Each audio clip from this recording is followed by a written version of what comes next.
Manly Hall official, is glad to produce, publish and offer.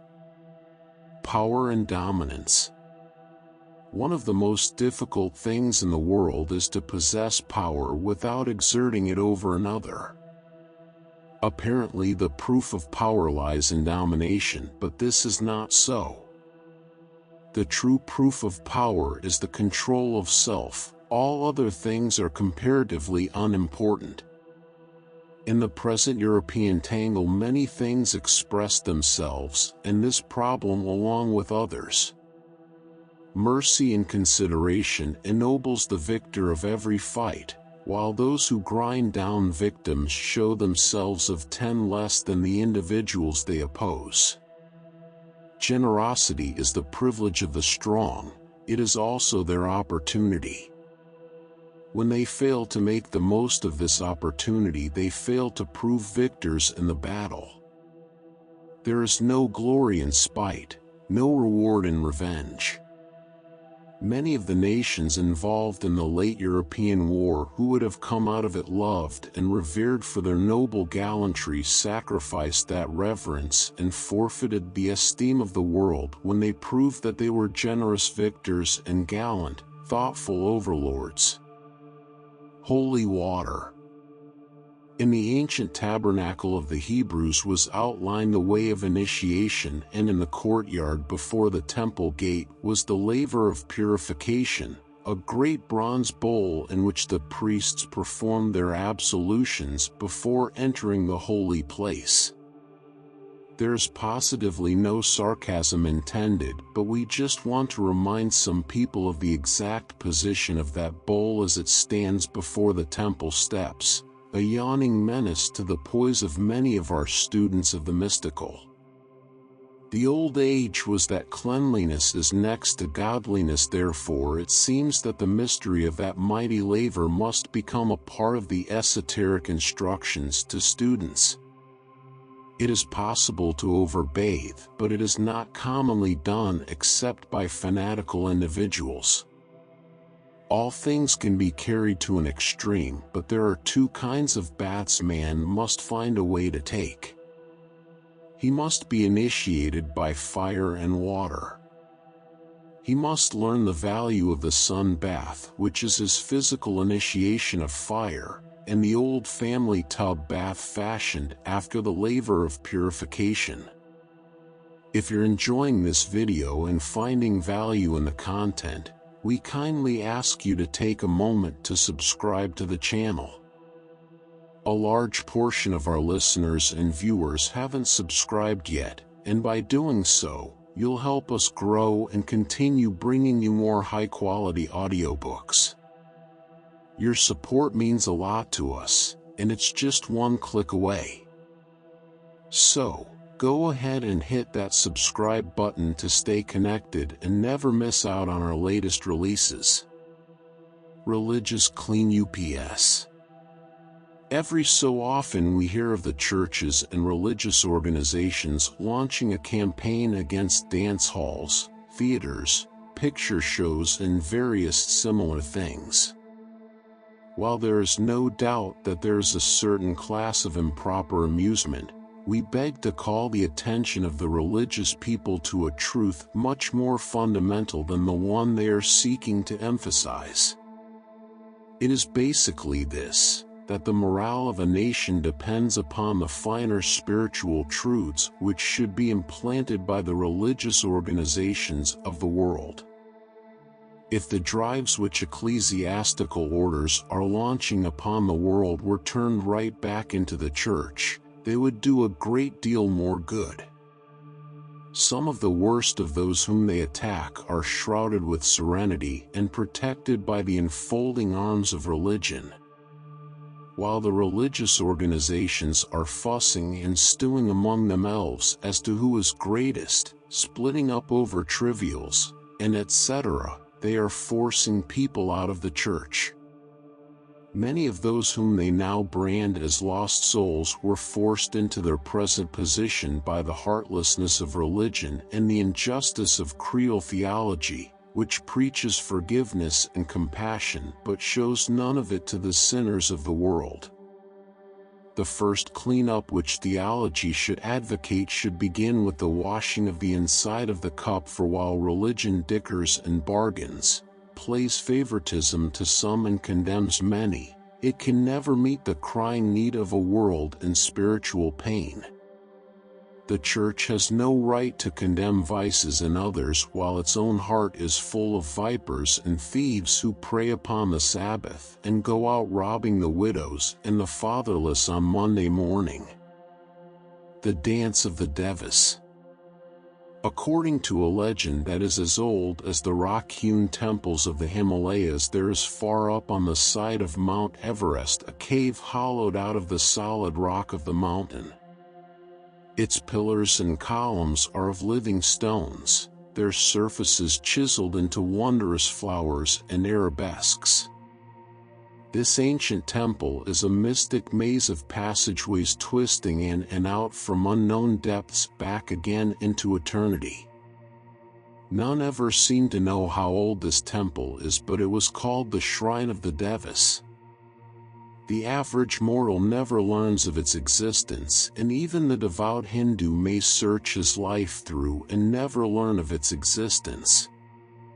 It has one duty, one labor to perform. It is the temple of temptation where the Eastern initiates, seeking the life of immortality, pass the test of the astral world. The entrance of this temple is built like the human ear, and far into the earth its passageways twist and turn like the labyrinth of the human ear. Upon its walls are traced slender filaments like the fine threads of the auditory nerve, and to drop a single pin in the depth of that cave is to produce a thundering roar, so perfect are the acoustics. Many have heard of Diocletian's ear, where the emperor sat in a cave of stone to listen to the whisperings of his prisoners. But this cave in the heart of India is more wondrous far than this ear of a Roman emperor, for it is the cave of the Devis, the sound creatures of eternity. One at a time the appointed children of light enter into this cave to learn of immortality, to pass from mortal tribulation to the tranquility of omnipotence. Some years ago a truly great one passed through the ear of the Devis, and we will follow his wanderings among its carved pillars and terraced sculptures. 3 figures approached the door, a massive pivot of stone, which swung away when they pressed upon it. 2 were old men dressed in yellow robes, their heads shaven, and upon their foreheads the mark of the illuminated. The third was a youth who walked in silence and deep asceticism between the 2, in the great repose of the 4th step. Without a sound the 2 priests stepped aside, allowing him to enter, and then they separated, one going to the right and the other to the left. Resting on each side of the cave entrance was a large flat stone. Here each took his seat, twisting his feet up underneath him and crossing his palms upon his lap. Then slowly the eyeballs of each turned upward, eyelids drooping, and the priests entered into meditation for strength, peace, and power to the wanderer. In the meantime the youth was entering the darkened cave. It was not totally black, but a very faint phosphorescent glow was emitted by the rocks, just enough that he might not stumble against the pillars nor fall by missing the steps. Around and around wound the candidate, through the labyrinth of the rock-hewn ear, his bare feet making but little sound, and even this becoming a faint rumble in the taut stillness of the cave. At last he reached the end of the spiral, where this great twisting nautilus of stone ended in a small circular chamber from which arches ran in all directions. In this chamber was a great tree carved from the solid stone of the mountain. Under this tree, with its branching wealth of stone-carved leaves, was a smooth rock, and upon this the candidate seated himself to await the pleasure of his God. As he sat there, there poured forth from the subterranean arches streams of shining gas which wreathed and twisted in the phosphorescent darkness. As these streamers came closer, the lights resolved themselves into glorious creatures in swaying draperies. Great eyes gazed at the candidate, great forms came forth, demon shapes whose bloodshot eyes gazed at him in blinking terror. Slowly these forms swayed back and forth to a great rhythmic beating like the pulsing of a human heart. Back and forth they swayed in endless glory, passing round and round the seated figure, performing in the mystic ethers of this subterranean vault the dance of the Devis. These forms kept beckoning to him, and from their lips poured forth great streams of music, seeking to lull the soul of the candidate. Slowly a subtle dream trance stole over him, and he felt himself being drawn from his rocky couch to join in that endless chant and mystic dance. With a great effort he drew himself back, crying out, "I take my refuge in Buddha." Still the figures called him, and the music as of a thousand-stringed instrument and peals like those of mighty organs echoed and re-echoed through the ear of the gods. Deafened by the sound, his head singing and his body torn, the candidate swayed in his meditation and sought to launch himself into the endless rhythm of the Devis dance. And then with a mighty effort he drew back his mind upon Buddhi and remained in meditation, saying, "All these are the great unreality, they shall not lead me from my appointed task. Man who serves these Devis and joins in the dance shall never attain nirvana, nor by opposing them shall he destroy them, but only through the realization of the divine presence." From out the carved arches poured another stream of mystic beings who floated about like the beautiful undines in the ethers of the ocean. Streams and rays of light poured from them, and they twisted through the air like winged creatures from other worlds. They wound themselves around the figure of the meditating aspirant, they twined their arms about him seeking to lead him from his meditation. Through half-closed lips the youth replied, "All these are of the world of illusion, you shall not tempt me, Devis of the flame being." This whispered, they cried out, and through the subtle essences of the cave their voices sounded as music in his ears. But still he remained in silence, the silence of deep contemplation upon the body of Brahma. Then there issued from the mystic corridors a trooping band of fiends, great seething creatures of demon proportions with the heads of beasts and of dragons and the crawling forms of reptiles and snakes. These two surrounded him and dashed at him, leering and screaming. The chill of fear crept into the heart of the candidate, and when it did so these great slimy forms grew greater and stronger. He sought to leave the cave and to escape these terrifying creatures that raised flaming fingers to destroy him. Then came the thought of his work, and he remained. "Thou too art creatures of Maya. What have I to do with you? How can you harm me if I am at peace with myself? I have naught to fear of you." And closing his eyes the youth returned to his deep meditation in which these seething forms vanished forever, and he became lighted by his Buddha. It was the strangest scene that man ever looked upon, in the cave of the labyrinth. On a tiny altar of stone, under the shade of a tree of solid granite, sat the yellow-robed priest, his legs crossed and his hands folded. Around him were 3 circles of supernatural beings. The first swayed and moved as they passed an endless circle to the right, the second danced their weird dance to the left, while the third worked back and forward and as flaming fiends attacked the body of the candidate. This was the dance of the Devis when the great beings from other worlds tested the courage of the candidate's soul. Slowly he sank into ever deeper meditation until even the realization of eternity was obliterated from his soul, and alone in the great ever-existing the candidate saw nothing, heard nothing, felt nothing. And there he remained while they danced their weird dance. Slowly there radiated from him a glow of light that grew ever stronger until it lighted the very carved arches with its presence. Then like mists the phantom forms dissolved into the shadows, and in their place there entered from the corridor a great stream of yellow-robed figures. A new door had opened, and from the realms of Shiddaloka the saints had come to bless the newborn Buddha and his working. Slowly they passed in endless file, a swaying mystery of phantom forms, until they too vanished in the gloom of the cave. Then through the darkness great faces appeared, many times the size of human face. The great ones of the seven worlds gazed upon the initiate. Impelled by an inner urge which he could not understand, the youth rose, ascended the altar, and passed slowly outward through the spirals of the ear.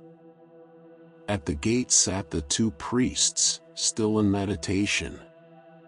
With his hands folded, the newly awakened one passed onward and outward into the worlds of his activity, worlds that were no longer his because he had unveiled them. So the priest was again in the world, but not of it, for the veil of Maya had been torn away while the Devis danced in the labyrinth of the ear. The man who found God. Here is a story told of a great scientist who built a unique laboratory far from the sight of man, where he installed mighty instruments and many wondrous mechanical contrivances, all to achieve a single end: to create an instrument wherewith he might span the chasm twixt man and God. The years went by, and the scientist labored tirelessly upon the child of his dream. Wheels and levers were slowly placed, and after many years the great shape of a looming mechanical mystery rose from the floor of the laboratory as the completed result. As a young man the scientist had commenced his labors. Many years had passed, years of consecration to a single end, years of concentration upon a single work. He had never lived in the world of men since a disappointment of his early life which had broken his trust in his fellow man, and the moving events of earth meant little to him. His great machine meant all. So we find the snow of an ever-gathering winter upon his bowed head, long lines and furrows mark his face, and his piercing eyes sink ever deeper beneath the massive brows and tawny lashes. His body is bent and frail, and long purple veins show out upon his hands. For him this span of earth is nearly done, yet in his soul is the same flame of youth which had inspired him in the ages gone. The same indomitable will have never been broken, for within him burned the determination to perfect a machine which would connect spirit and matter, to finish his great work whereby the veil should be rent and mystic nature give up her secrets. His laboratory was a great domed room built like an astronomical observatory.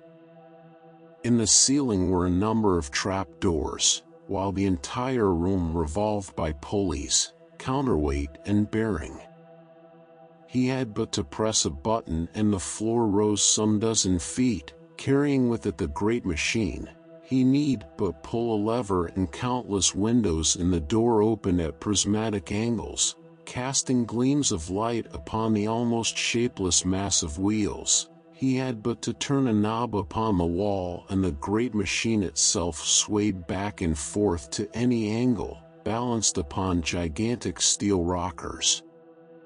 Each day brought the moment of victory closer. Each day the fire of triumph flashed stronger in the aged man's eyes, and the cold blood rushed faster through his veins until at last the great day came.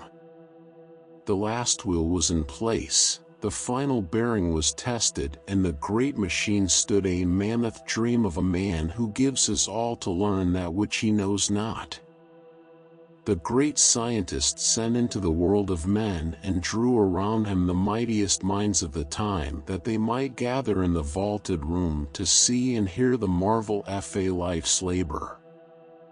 They came from all over the country, with hoary heads and weighty brows. With dignity and age they gathered to see the fruitage of a life work.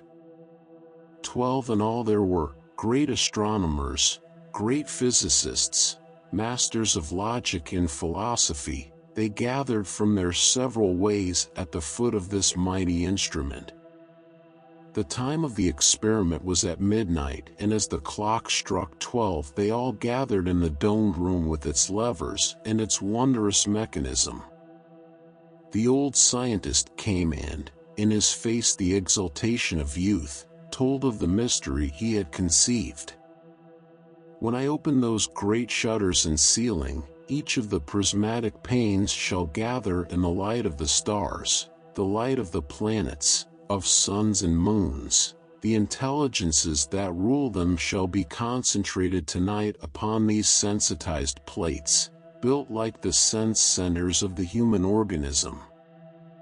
Here is an ear as fine as that of any man, threads so delicate that only a microscope can show them, an organ which can hear all things. Here are vocal cords of slender steel and catgut wherein sounds of infinite may be reproduced. Here are eyes of metals and fiber as perfect as any organ of human sense. And here, gentlemen, is the masterpiece of all, a brain of precious metal, with every nerve and sinew, with every force and power.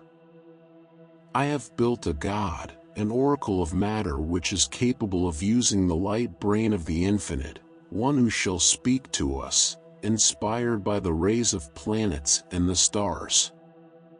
This brain will register the thoughts of God, these lips shall speak his will, these ears shall hear his infinite melody, these eyes shall see his wonders. 70 years I have been building this machine, far more perfect than anybody built by man, and tonight I shall quicken it with the ray of 100 million stars, of suns, globes and universes, by concentrating their endless light through these prisms in the roof, and finally reflecting them all upon this gigantic sounding board wherein shall be given out the mystery of creation. This chair is where I shall sit to work the tuning forks and coils that each thought of the infinite mind shall vibrate through this brain. Marvelous, murmured the group of scientists gathered around. Marvelous, but impossible. No. It is not impossible, cried the old man vehemently. Gentlemen, give me just this night and I will prove that it is not impossible. Gentlemen, you have little trouble to expect from me. If this machine shall fail, I shall kill myself. I have lived alone to create it, with its failure I shall die. But it shall not fail. By all the laws of natural dynamics, by all the laws of science, of invention, of mechanics, of electricity and of nature's subtle forces, it shall not fail. Now, gentlemen, and he calmed himself with a mighty effort, we will raise the machine. He pressed the button on the wall. A shudder ran through the floor of the building, and almost imperceptibly the floor moved upward. The scientists gazed around in amazement. The entire laboratory was upon a gigantic elevator which carried workroom, instrument and men, upward into the dome of the observatory. Finally, some dozen feet from the dome, the progress of the moving floor was stayed, and then, with delicate astronomical instruments, the scientist arranged his mighty machine, tilting it upon its massive rockers until all pointed to a single ray which was to be the keynote of the machine, the planet Saturn. Now, "Gentlemen, will you please be seated?" And the scientist waved his hand to a circle of 12 leather easy chairs which surrounded the instrument. "I am going to ask you to please remain silent during this test for fear that the vibration of your voices might derange the currents." The wise and learned took their seats. The gray-browed philosophers leaped back in their chairs, their gaunt frames at rest, but their minds tensely centered upon the great experiment. "If it succeeds," breathed one, "both past and future shall unite in blessing the inventor." The inventor gave one last look at the great creature of steel and wire, the child of his hopes, the creation of his dreams, the supreme achievement of his life, and then pressed a tiny button on the wall. The great electric arc lights went out and the observatory was enveloped in total darkness, darkness which seemed peopled with mystic shapes and thrilled with a stillness that was audible. Nothing but the low breathing of the watchers and an occasional slight movement in one of the chairs told that a living creature was anywhere in that still room. Suddenly there came a grating sound, and the whole room was flooded with a strange, blue-white light filled with rainbow colors and dancing, flinging, swirling sparks of iridescent hue. The great prisms in the ceiling had been thrown in place, and 100 million stars sent their tiny rays down into the room. A gasp went round the circle in the easy chairs. "Marvelous! Marvelous!" This opaline light bathed the machine in a weird and unnatural glow and revealed the wizard of genius standing by its side, his eyes turned upward to the millions of sparks and fleeted upon the prisms in the ceiling, and between which the dark blue of the sky appeared as a piece of plush, jeweled with diamonds. Slowly he turned the mighty arm of the crank, and the prisms moved one after the other until the light focus set into a little spot no larger than a 10-cent piece, one gigantic finger of concentrated power. This was turned upon a sensitive organ of steel and silken wire which glowed and gleamed like the mighty Kohinoor. The professor sat down, his hand on the tuning fork and coil, and his eyes fastened to the fine dials before him which quivered like the nerves of a racehorse. The air was filled with a droning, moaning sound which seemed like the rush of mighty bodies through the sky. Something oppressed the eardrums of those sitting around, and a faintness of nausea stole over them. Hot still, sturdy searchers that they were, to whom life meant nothing and knowledge everything, they remained in their chairs, gazing at the strangest sight man has ever witnessed. A gigantic madman, a genius possessed of insanity, that dared to build lips of steel for God to talk with. As the professor sat there, his hand upon the dials, a great chill came over him. He seemed wrapped in a damp blanket and began to shiver in spite of himself. But his eyes never left the tiny spot of light, vari-colored and ever-changing, seeming to hiss and sputter as it struck the discs. "I shall soon know all," he kept muttering to himself, "the mystery shall be unveiled to me." Suddenly the light ray seemed to pass through the discs and spread like a phosphoric scent glow all over the great machine. The blazing eye of steel seemed to blink at him and the nerve wires to twitch. "I shall win! I shall win!" breathed the scientist. "At last man shall know. At last the infinite shall be attained. The mystery shall be solved." As he spoke, the glow of light seemed to condense itself into a ball, opal-like in its formation, its color and shape ever changing, its position ever moving. It hung swaying, twisting, and turning in the very center of the great machine. Then there unfolded from it like mighty arms 2 streamers of wing-like force which poured out as flaming fins from the sides of the shapeless globe. The scientist gazed in awe and amazement at the strange phenomena unfolding itself before him. He wanted to call the attention of the other watchers to it, for but some unknown reason his tongue refused to speak. All he could do was point his finger and gasp. The minutes passed, and there slowly formed itself out of the flaming mist a great opaline figure many times larger than a human being, a great glorious figure surrounded by a halo of light and wings of steely force.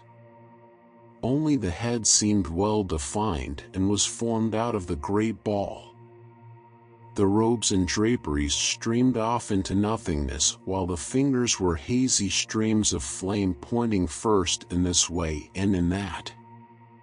A great roaring rumble filled the air, and the eardrums of the old scientist seemed ready to burst. He could not, however, keep his eyes from the shining face, so terrible yet so magnificent, beautiful yet relentless in every part of its being. Great streaming eyes of living fire gazed out serenely upon the face of the aged man, and yet the serenity itself was terrifying. "Are you God?" gasped the old man. "Had I known what you were, I fear I would not have dared call you." The great figure shook its head, and a voice sounded in the man's soul, words which lips could not frame. "No, I am not God. I am the least of his messengers. I it is who have been appointed to unveil to you the mysteries you have waited 70 years to learn. Since time began you have sought the mysteries that are so carefully hidden by merciful deity who conceals his own power that man may not die from his flame. Man flutters around the throne of light like the moth around the candle flame until finally, singed and battered, he falls to rise no more. I stand here as guardian of the earth, for you have launched upon it a power which could burn it to the core, could throw the planets from their several orbits and twist creation into a ruined mass. But this is not the privilege of mortal man. Therefore, these rays of light I receive them to myself, lest passing me they should destroy you." "Who are you?" moaned the scientist. "I am the Lord of the Light, Devis. Look." And his great flaming hand closed over the discs of steel and celluloid, crumpling them to pieces. "'Tis better that these should perish than that man should lose this ray which could slay across the universe in the hands of the foolish and yet can raise the dead. Let this thing of steel perish and man live. As for you, sir, come, I would show you something." Beckoning to the aged man, the flaming specter rose and pointed along the ray of light that led to the prisms in the ceiling. This golden ray seemed to form stairs as they ascended. "Where am I going?" asked the professor. "Into cosmos upon the ladder you have formed," answered the guide. Draperies of many subtle substances seemed to brush the face of the scientist, lights danced in the ethers about him, swaying figures surrounded him, and far off the plants in the sky gazed down with the same great faces as the one of his guide, only greater and more noble. Crisscross currents which were themselves words and sentences of living fire connected the globes together like cords passing through beads to make a necklace of the whole. "Is this God?" asked the scientist in awe. "No, it is not," answered the Deva. "Do you see this great blue haze in which these things float in endless pageantry?" "Yes," answered the scientist. "Is that God?" The Great One shook his head. "'Tis but the hem of his garment," he answered. "Do you hear this strange song of wild fantastic symphony, mighty roars and tender cadences, heavy rumbles, and soft purrings as of the flutter of a bird's wing? Great seething comets and tales of virilic power, these make up the creations of the uncreated. These are the least of the great, the unimportant of the mighty. How, then, can I gather his power into my machine? Asked the scientist. You cannot, answered the Shining One. You but take one single sound and upon a string of steel seek to hear the harmonies for which all nature alone is not a complete sounding board. Then I have worked in vain, muttered the scientist. No, answered the Great One, you have only found the way. Many substances must sound in harmony before God talks to man. Spirit, mind and matter are alone organs of his speech, the eyes of his vision, the ears of his understanding. Long as science failed in that in earth they seek the things of heaven, in steel, stone, and stick they have sought the God which rests alone in the infinite. Come with me and I will answer your riddle, the riddle of all living things, the riddle of the eternal future which no man knoweth, of the ultimate which is concealed, the completion as yet veiled by the density of mortal thought. The Shining One passed slowly on, and behind him walked the professor, searching and seeking with a new light and deeper understanding the answer to the riddle. About an hour had passed. The light still shone down from the ceiling, but the passing of the orbs of night had moved it from the dial. The waiting scientists moved uneasily in their chairs. Isn't it about time something happened? Muttered one under his breath. It seems to me it is, answered his companion in an undertone. At last one bolder than the rest spoke, saying, Professor, have we not waited long enough? But no answer sounded. Professor, he called again. Still no sound. One of the watchers reached into his pocket and drawing out a match struck it and held it aloft. It gleamed on the mighty instrument and also upon the figure of the scientist who sat in the chair, his head upon his chest. Why, he has gone to sleep, exclaimed one, and rising to his feet he fumbled around until he found the light button which he pressed, flooding the room with brilliance. Poor man, he was all tired out by his experiment. He leaned over and touched the professor's forehead, then sharply drew back his hand. Then he placed his ear to the aged man's heart. Rising, he spoke solemnly to the other 11. The inventor is dead. He died on the night when his supreme achievement was to be given to the world, when man through a thing of steel should learn to know his God. As he spoke there came a humming, droning sound, the wheels in the machine were moving. The great lips of steel opened and a voice, deep and terrible, spoke, I see, I see, I see no. No. No. At the same instant the machine was galvanized by a bolt of electricity. When it had cooled again it was welded into a solid block.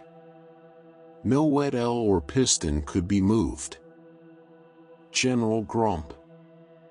The scene of this little narrative is in an old soldier's home, and its leading character is an old Civil War veteran who has for years been known as General Grump. His pension indicates the fact that he was never higher than a private in the rear ranks, but his imperious temperament, his negative ways, and his grumpy personality has gained for him the name and title which he now hears. He has been in the soldier's home for many years, stamping around and complaining something is the matter all the time. We must try and draw a picture of General Grump for you. He is about 5'10" high and 5 foot wide. He has small heady black eyes set under heavy overhanging brows. He slouches when he walks, and can scarcely open his mouth without profanity issuing forth. He stamps his cane and his white chin whiskers stand straight up when anyone around him has anything cheerful to say. His favorite expression is, "This is a hell of a world." He is always taking the joy out of life for the rest of the inmates, and those quiet, peaceable old folks who like to gather around the checkerboard or play solitaire are eternally disturbed by the general who stalks about, pounding on the floor with his cane, cussing everyone in particular and life in general. Everything seems to have gone wrong with the general. He is the most abused man that ever lived and admits it. He has always suffered from tough luck, and now, as his 81st year draws to a close, we find him with a mean disposition as the only product of his life, with various forms of profanity and tough luck tales as the byproducts. In other words, General Grump is a born grouch. His grandfather had been a grouch before him, and his father, Silas, had been known as Hard Cider for years, his name so changed to suit his temperament. General Grump kicks at the beans, swears at the bread, and cusses the service until he bids fair to outgrouch 10 generations of ancestors. So he is the hero of our little life drama. One day, after rising from the table and passing out onto the steps that led down to the driveway, General Grump saw a carriage winding up past the stacked muskets which ornamented the front door of the soldier's home. There were 2 people in the carriage hut. Only one of them is of a special interest to us, and that is Uncle Ben. Of course you do not know Uncle Ben, so we will have to go into details here also. Uncle Ben had been a captain in the Civil War, and in that war he had lost one arm, one leg, and both eyes, and in the years since he had gone his way the best he could. Uncle Ben had not seen the world since, and now, more than 80 years old, he was coming to the soldier's home when the death of his only child had left him no home in the world. With his crutch and cane and the assistance of his companion, a county official, Uncle Ben slowly climbed the steps and entered the office of the home where, in due form and time, he was established. Thus entered the most interesting inmate of the soldier's home. It was several days after this that Uncle Ben and General Grump met, both sitting in broken-down easy chairs on the porch. "This is a hell of a life," grunted General Grump. "It looks like rain." "It has looked like rain for the last 2 weeks. Wish to hell it'd rain." "Does it look like rain?" asked Uncle Ben. "You know, I haven't seen a cloud since they gathered over Gettysburg, and that was a long time ago." "I told you it was a hell of a life," answered General Grump, his brows contracting and the corners of his mouth going down. "I don't know," answered Uncle Ben. "I ain't had a lot of trouble in my time. I can't say it's so bad. I have learned many things in these years of darkness, and many things that I have not seen I have felt. Now you, sir, I cannot see you, but I know you have a kindly face." "Well, if you do, you're the first fella that ever did," answered General Grump. "All the world looks kindly to me. In all the years that I have hobbled through life, broken and lame, I have always heard kind words. There has always been someone to help, and the world has been good to me. And life hasn't been so hard either. You know, even though I lost my eyes and one hand, I used to get work. They were always willing to help me. I've been very fortunate. I have been rich in the love of my children who stayed with me and loved me until they too were called. Indeed, I have been very fortunate all these years.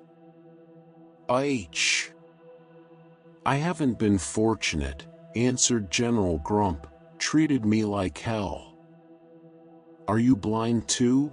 Asked Uncle Ben. Nope.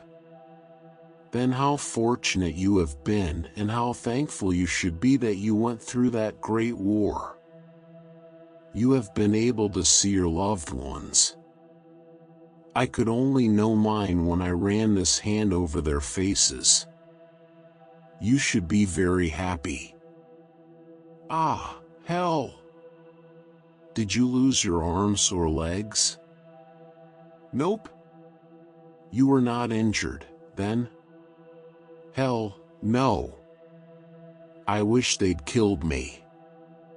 I suppose it is wrong, said the kindly old man softly, to be jealous, but somehow, brother, I envy you.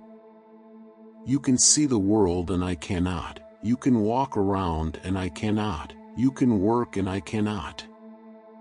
I suppose it is human that I should envy you. There's only one thing about you I do not envy, and that is your voice. That does not sound pleasant. I fear you are not happy. You have all that God gave you, and I was broken before the work was well begun. But let me tell you, brother, I have been content. While the world outside means nothing to me, I live in a different world, a world of make-believe, a world I have made for myself. Wherever I go the sun is shining, though others tell me it rains. Whoever I meet is smiling, though others tells me they weep. All the world is such a wonderful place, and I, all these years behind my prison walls, have never been able to react it, but I have made a go out of it and everything seems good. In the silence of my life I have thought, for I have had few companions but my thoughts and the voices of my children. During all these years, when sleeping and waking all was dark, I have dreamed, and I have dreamed the infinite dreams. These darkened eyes have seen things that mortal eyes shall never see. This broken form has come closer to living than those who have all. Brother, do not be despondent. You have so much to make you glad. You have so much more than I have that it ill behooves that I should cheer you. And yet, let me tell you this. We live in a world of our own making, and this world that I have made is just as real to me as it is to you. Through all these years I have never lost sight of the goodness of things. On that bloody field of Gettysburg where the bursting shrapnel closed my eyes forever, I saw many things. I then saw the uselessness of hate, the fruitlessness of discord. I saw that man, not God, made sorrow, and if he made sorrow he can make joy too. Listen, brother, through all these years of darkness I can still sing the songs I used to know. And then the old man's voice broke out in a tune of long ago, an old plantation song, the song of the farmer and the workman that sounded through our nation in the 60s. His voice was thin and cracked and, true, there was not much tune, but there was a great joy in the voice. See? I can sing as I used to, and Uncle Ben's eyeless face broke into a merry smile. I can remember how they used to sing those when I was a boy. How glad I am that I have memory, for I have little else. I suppose God has been good to me, and while others' memories fail them, the scenes of my youth grow clearer every day, and I can see the blue sky and the singing birds. The old man's hand reached out and fumbled for the hand of the other. Brother, be glad and smile with me. Our time is but a little while. The world will smile with you, brother, if you will but smile too. The old man's face lighted up with something akin to inspiration, and his very presence seemed to breathe light and truth. General Grump was silent. He could not help but think back in his own life and see how much joy he had had, how much more he had had than this one who sat beside him. "Are you really happy?" he asked. "Happy?" asked the old man. "Why shouldn't I be happy? I have been happy in the realization of duty well done. I have been happy in the love of a faithful wife. I have been happy in the love of my children. I have been happy in the love of my God, and for many years past I have been happy in the happiness of others. I can do little for my fellow man, but I have tried to make him happy, to make him forget his cares and fears in the happiness of real living, in the happiness of just being where he can hear the voice of other things." General Grump tilted his hat on his head and looked at Uncle Ben for some minutes. "How long have you been blind?" he asked. 53 years. I have been blind as I am today, for one shell did it all." "Were you never down on the world?" "Oh, yes," and Uncle Ben smiled sweetly. "After it happened I thought there was nothing left to live for, but one day I found that I hadn't lost anything that could compare with the thing I gained." The general looked at him for several minutes, and as he gazed into the radiating face of the old man whose sightless eyes stare out into eternity, General Grump heaved a little sigh and the corners of his mouth came up. "I guess I've been a fool for some time," he muttered, and he looked down at his hands. "I've got both of them, and in his feet, I have them too. And my eyes. And here I've been moping all these years." "Life is a wonderful thing," answered the old man beside him. "We seldom learn to live it until it is nearly done." "That's the hell of it," answered General Grump, stamping on the porch with his cane. "Yes, sir, that's the hell of it." And getting up he stumped off in irate rage. The return from Glasgow.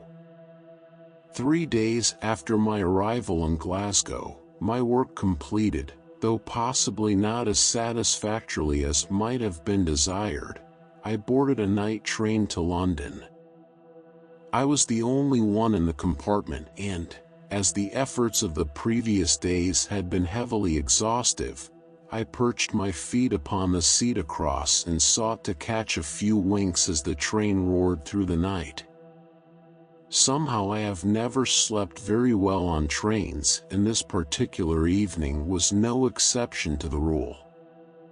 I fidgeted and tossed, trying to find a comfortable position while each rut and groove in the track registered throughout my whole nervous system like the blows of a sledgehammer. One foot went to sleep, I got up and stretched, then the other one ceased to function. There crept over me a wave of decidedly undesirable and far from spiritual thoughts, dealing generally with the principles of misery and especially that phase of its which applied to riding in British coaches. About 2:30 in the morning I could not keep my eyes open for a moment longer. I felt things around me getting more and more distant in spite of my every effort to remain attuned to them, and at last with a heavy lurch I sank in the corner of the seat into a troubled sleep. I do not know how long I remained in this condition, but it could not have been very long before I became innately conscious of the fact that someone had opened the window. A breath of cold air, laden with that ever-present scent of Scottish moorland was blown in across my face. I felt chilled from head to foot, and, do what I would, I could not seem to regain sufficient control over myself to move or even cry out. Suddenly, as I lay there in this lethargy, the tram and struck an unusually severe rut. It seemed that the car track must have been tied up in a figure eight. It threw me off the seat and down into the narrow footspace of the compartment. This thoroughly awakened me, and I sat up, two feelings uppermost in my mind. The first was of anger against the rut, and the second was an appreciation of the fact that it had brought me out of this stupor over which I apparently had no control. I sat up straight and determined to remain awake the rest of the night, but I had hardly made the resolution before I felt my head dropping and the fixed objects in the little compartment started to going round and round, tying themselves into elaborate bowknots. Here, I said to myself, this won't do. I knew enough of things occult to realize that an influence was being exerted against something or someone, and that either through design or accident I was receiving a series of narcotic rays from somewhere in the universe. Even though the realization was firmly fixed in my mind, it just seemed that I could not stand up, nor could I move, and slowly the power to think was leaving me. With a Herculean effort I rose to my feet. Though I seemed to float rather than to walk, I swayed for a second with the lurching of the car and then fell in a heap, half on the seat, half on the floor of the compartment.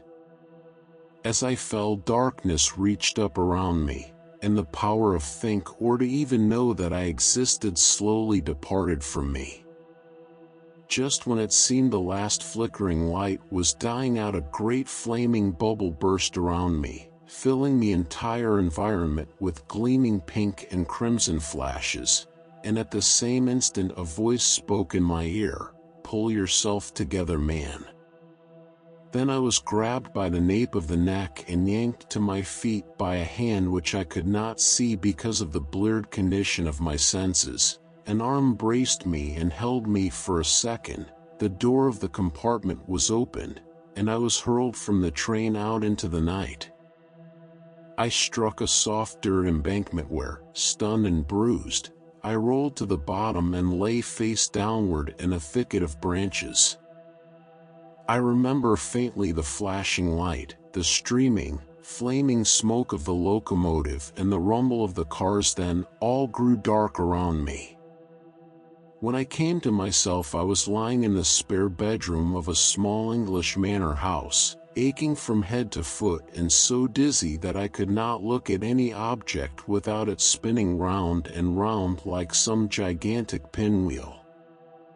The room was empty and, as I learned afterwards, my nurse, an elderly Welsh woman, had gone out to prepare some barley gruel for one who seemed in such a critical condition.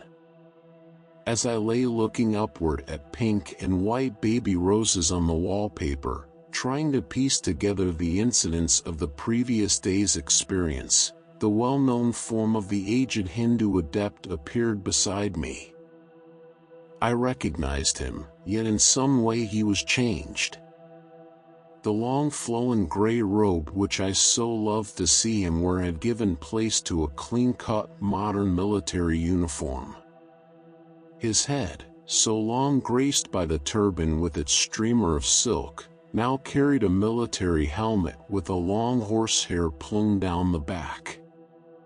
But the eyes and face remained the same. "You have had another very close call," he murmured as he stood beside me for a second. 15 minutes after I threw you from that coach last night, the entire car was burned up by an unexplainable fire in which wood and metal together were melted into a shapeless mass. No hand lighted that fire, it just burned out of nothingness, and the tongues of flame leaped from stick to stick, fed by the vital body of an unseen presence. In black magic there is a law, and that law decrees that all who stand between evil and the accomplishment of its power must be bought off, frightened off, or killed off. They have tried to buy you, but to no avail. They have sought to incriminate you, but you stand, firm as a thorn in the flesh of tradition. Having failed to attain victory through either the power of the first or of haunting fear, the black ray resorts to destruction in order to silence the power which must sometime destroy it. Therefore I suggest to you that you not only exercise great watchfulness but also surround yourself by the walls of force which you have been taught to build in the temple, that these streamers of injury may not attain their end. A great power was battling with you last night as it has battled with the greatest souls that ever came into the world, a clenching power that strangles out consciousness and leaves nothing behind but lifeless clay, the power of one man's will upon another. When a great master of wisdom succumbs, as one occasionally does through egotism or selfishness, the result is a godly intellect gone wrong, a divine fiend, a superhuman devil who, soulless in himself, ensnares the souls of men. That light shall never triumph, for in the triumph of light is realized the end of the reign of darkness. People have a great idea that in virtue alone lies strength, but this is not always true. The bull has neither ideality nor a consciousness of union with light, and yet his rushing blows and the goring of his horns destroy as surely as the bullet. It is the strength of individual omnipotence and the power of one over another that counts. While in the eternal plan of things right always wins, yet in the little world we see around us might rules right with the rod of iron. The one whose mental fingers and streams of spiritual force nearly destroyed you last night was once a great brother, noble and esteemed of men, although today he plays the villain in the drama.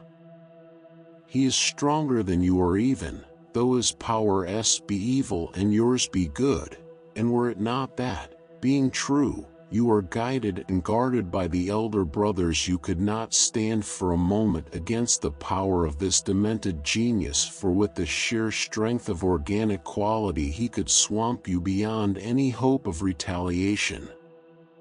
But remember, in your work 3 weapons will forever be turned against you, and these 3 you must ever be prepared to meet. First, you will be lured away from the tasks which you have been appointed to perform, because the powers of darkness will people the earth with sirens to lure you from your labors. The powers of darkness seldom strike from without, but usually play upon weak points in the character of the individual himself, and, through the false power which they gain through the knowledge of that weak point, they twist the lives of others to the fulfillment of their own ends. Secondly, if they cannot lure you away through thoughtlessness or false devotion, they will seek to make it worth your while through offers of rewards, promotion, financial increase, or the promise of spiritual power. In other words, if they cannot lead you from it, they will seek to have you sell your labor for selfish ends. And if both the SE fail, if you have stood strong for right, for truth, for light, then be prepared for the other blow, the one that comes in the dark. When neither soft words nor caresses, this world's goods or those of another, cannot tempt you from your appointed way, then you must be prepared for the last great attempt, which will come as the bolt of black magic to destroy that which it can neither bind nor bend, and therefore seeks to break. In your work this will prove to you a very useful lesson, and, while it will ease some days before the soreness and pain works itself out of you from the accidents you have passed through, when you are yourself again you will be a better and wiser man.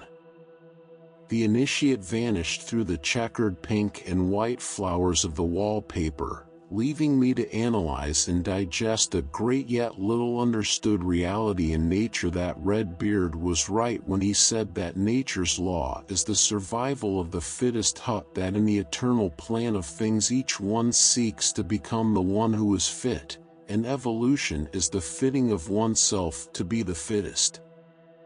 Copyright 2025 by Manly Hall Official.